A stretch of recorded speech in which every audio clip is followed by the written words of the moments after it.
Greetings, friends and family. It's me, it's Pearl Coupe again. We have been talking about this season of separation, and I've been talking about this for more than a year now, but I really wanted to do some little clips just to encourage you. This is our third segment dealing with the season of separation. We've been talking about how God is separating sheep and goat nations, even people as individuals are being separated to find out who is rebellious, representing the nature of a goat, who is obedient to him, representing the nature of a sheep. And in the last segment, we also talked about how God is separating between the lukewarm and the hot.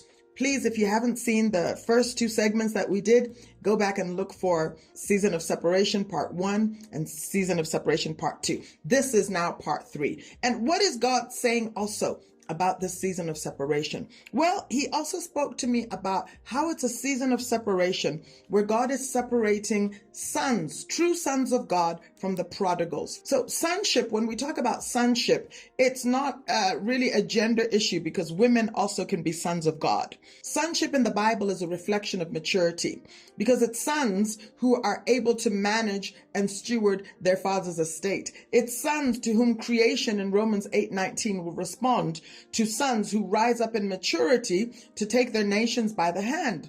So sonship is about responsibility. Sonship is around maturity. Sonship is around those who build. The Hebrew word for son is ben, and the Hebrew word for build is banah, B-A-N-A-H, banah. One forms the root word of the other. So really it means that sons and building are connected. So you cannot be a son unless you are building something and building for God and building his kingdom. So God is bringing that delineation, that separation, that distinction where we can see real sons who are building God's kingdom, who are taking responsibility for their nations, who are holding the nations by the hand, and we can see prodigal sons. What is reflected by the prodigal son? Remember, the story of the prodigal son is the story of a son who abandoned his place, his position, looking for inheritance. He had a demand. His demand was, give me my money, give me my material possessions, give me my stuff. That's what his focus was on. His focus was initially not on relationship with the Father, but it was on my stuff. Give me my inheritance. So in this season, we will see that distinction more and more between those of us who are in the body or who are claiming to have a relationship with God, but really our pursuit is only for stuff. It's only about money. It's only about material possessions. We're only attending services because we want to be married or because we want something from God. You know, we've turned them into a giant ATM, automatic teller machine.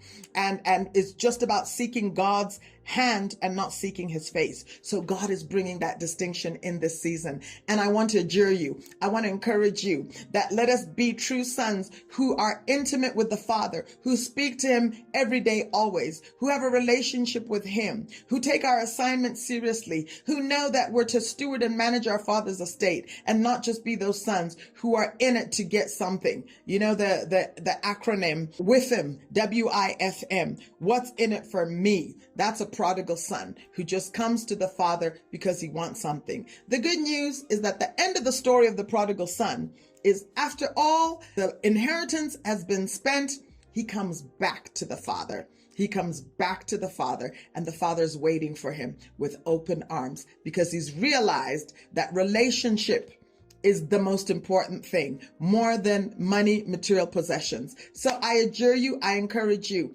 as we see this separation, be on the side of the real, genuine sons. If you've been a prodigal son, come back to the Father. His arms are wide open, waiting for you to come into real relationship with him and not into relationship with material possessions and money. So come back to the Father. Let's be found in this season of separation on the side of being real sons, genuine sons who are about our Father's business. God richly bless you.